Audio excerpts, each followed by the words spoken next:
Je vous salue dans le beau et précieux nom de Jésus-Christ. Nous allons plonger nos regards dans le premier évangile, Matthieu 25. Je lis à partir du premier verset. Alors le royaume des cieux sera fait semblable à 10 vierges qui, ayant pris leur lampe, sortirent à la rencontre de l'époux. Et 5 d'entre elles étaient prudentes et 5 folles. Celles qui étaient folles, en prenant leur lampe, ne prirent pas d'huile. Mais les prudentes prirent de l'huile dans leur vaisseau. Or, comme l'époux tardait, elles s'assoupirent toutes et s'endormirent. Mais au milieu de la nuit, il se fit un cri. Voici l'époux, sortez à sa rencontre. Alors toutes ces vierges se levèrent et apprêtèrent leurs lampes. Les folles dirent aux prudentes, donnez-nous de votre huile, car nos lampes s'éteignent.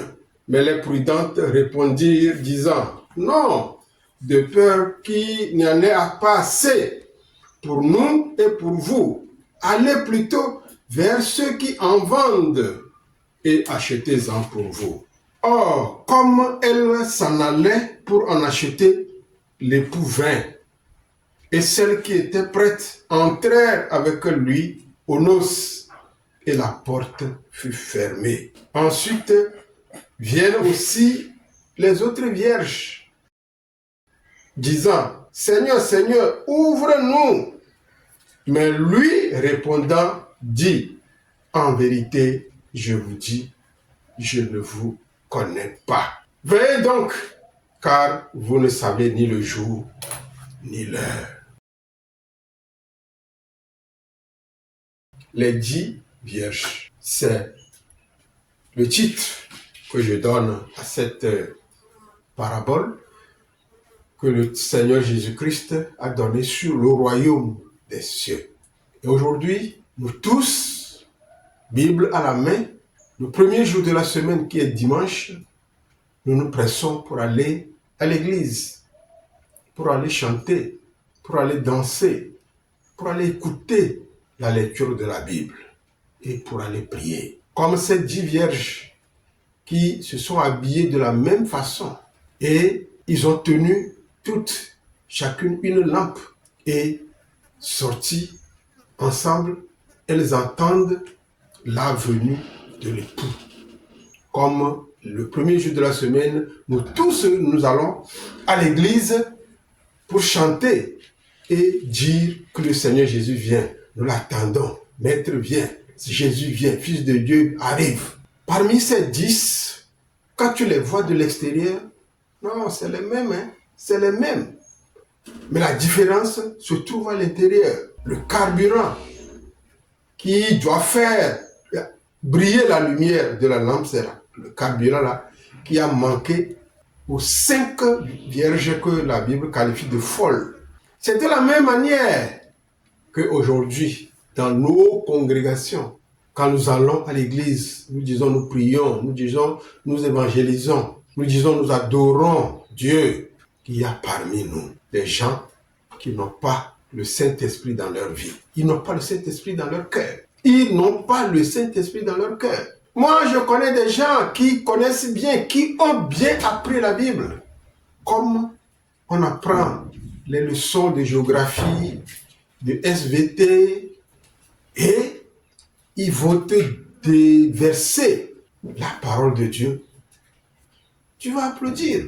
Mais le Saint-Esprit n'est pas dans leur cœur. Ils n'ont pas reçu Jésus. Le Saint-Esprit, quand on parle du Saint-Esprit, on ne peut pas recevoir le Saint-Esprit si on n'a pas invité Jésus dans son cœur.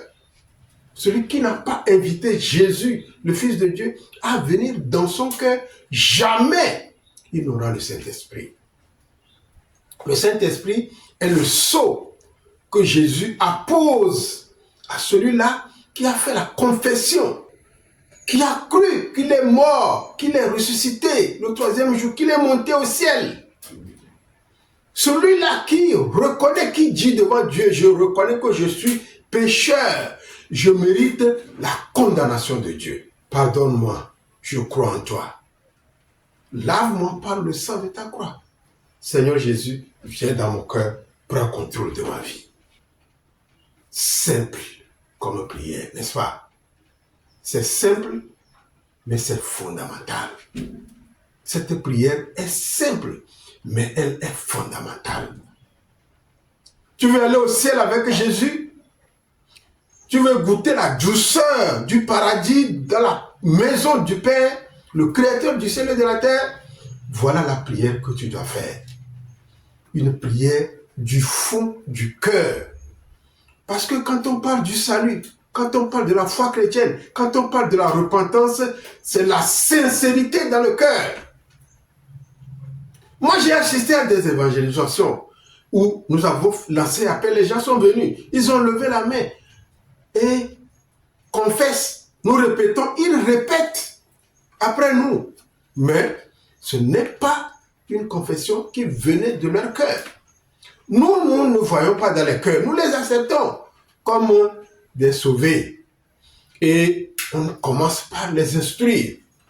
À un temps donné, on les amène et on les baptise d'eau. N'est-ce pas triste que quelqu'un puisse écouter la parole de Dieu jusqu'à on l'amène à la rivière, on la baptise, on la plonge dans l'eau, alors que Jésus n'est pas dans sa vie.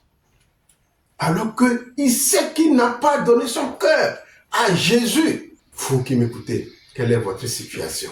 Quelle est votre situation? Notre époux, qui est Jésus-Christ, arrive bientôt. Jésus arrive très très bientôt. Et quand il va revenir pour chercher ceux-là qui lui ont donné véritablement leur cœur. Ceux-là en qui il a apposé le sceau du Saint-Esprit. Ceux-là dont leurs noms ont été écrits dans le livre de vie de l'agneau. Vous qui me voyez, vous qui m'écoutez, est-ce que vos noms sont écrits dans le livre de vie de l'agneau? Est-ce que le Saint-Esprit habite en vous? Est-ce que vous avez confessé du fond du cœur vos péchés à Jésus-Christ? J'ai rencontré des gens, puisque nous visitons les maisons, des gens qui ont fréquenté des églises des années, mais qui n'ont jamais compris ce que c'est que la vraie repentance. La vraie repentance. Parce qu'il y a la fausse repentance. Comme des 10 vierges, nous voyons les folles, celles-là qui sont habillées de la même manière que les 5 prudentes, qui ont elles aussi la lampe, chacune une lampe à la main. Et ça n'éclaire pas.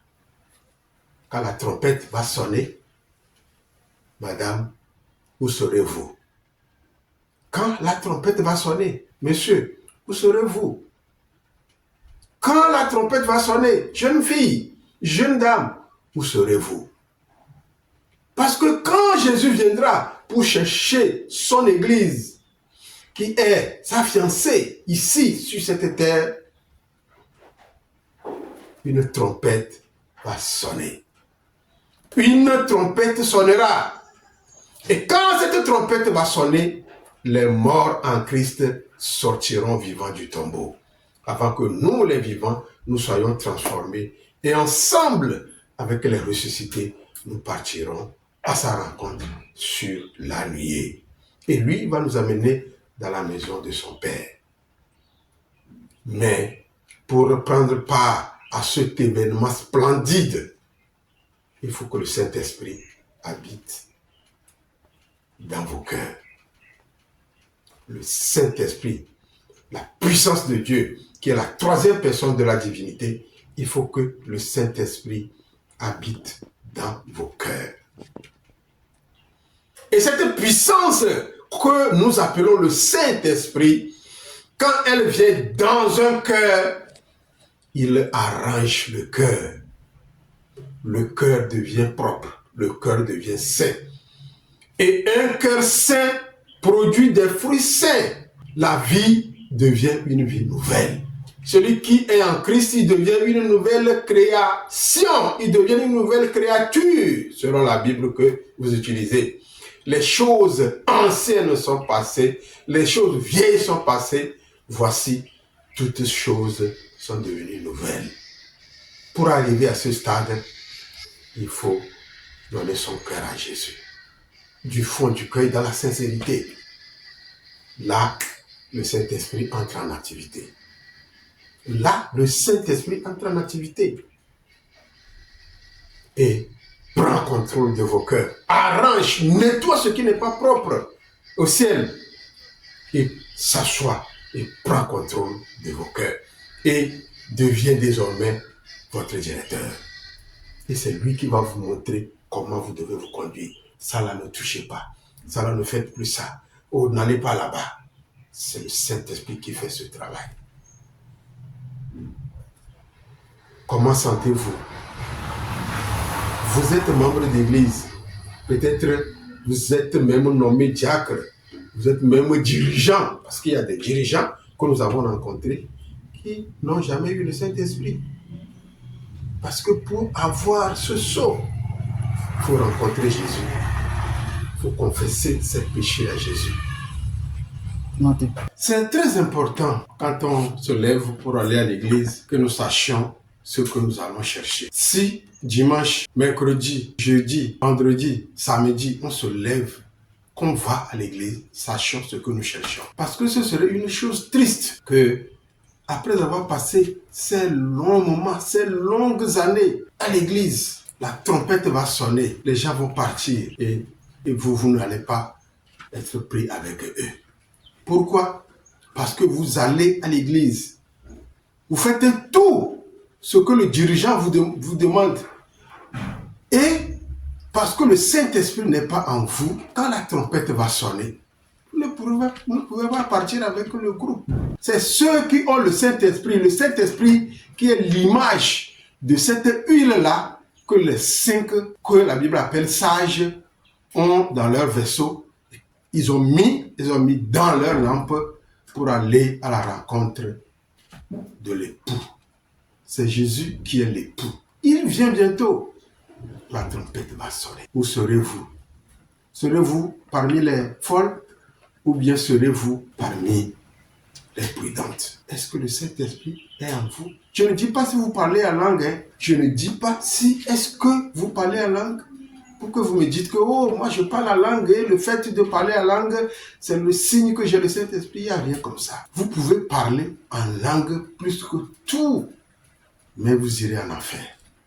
En enfer, vous parlez en langue. Quelle est votre vie? Comment vivez-vous? Comment est-ce que vous vivez? Moi, j'ai visité une congrégation où une demoiselle est là. Quand on parle de prophétie, elle est là. Quand langue, elle est là. Mais celle-là, c'est une pute, une prostituée, quelqu'un qui n'a jamais été touché par le Saint-Esprit. Mais à l'église, c'est elle qui donne les révélations. Et toute l'église prie. Quelle est votre position? Quelle est votre situation? Le Seigneur vous invite à lui donner vos cœurs. Jésus-Christ vous invite à lui donner vos cœurs. Vous ouvrez vos cœurs. Vous l'appelez à venir en vous. Et lui, il va venir dans votre cœur. Il va balayer le cœur. Il va nettoyer ce qui n'est pas selon la volonté de Dieu. Il va vous donner le Saint-Esprit. Il va siéger. Lui, le Fils de Dieu, il va siéger dans vos cœurs. Et votre vie sera transformée. Si votre vie est transformée, je vous assure que quand la trompette va sonner, que ce soit le matin, que ce soit à midi, que ce soit la nuit, que ce soit à minuit, vous allez partir. Vous allez partir. Aujourd'hui, le Seigneur m'envoie vous dire qu'il vous attend. Venez à lui. Vous serez sauvés. Le Saint-Esprit va prendre contrôle de vos cœurs. Vous serez des hommes nouveaux et il va vous conduire sur sa voie. Soyez bénis.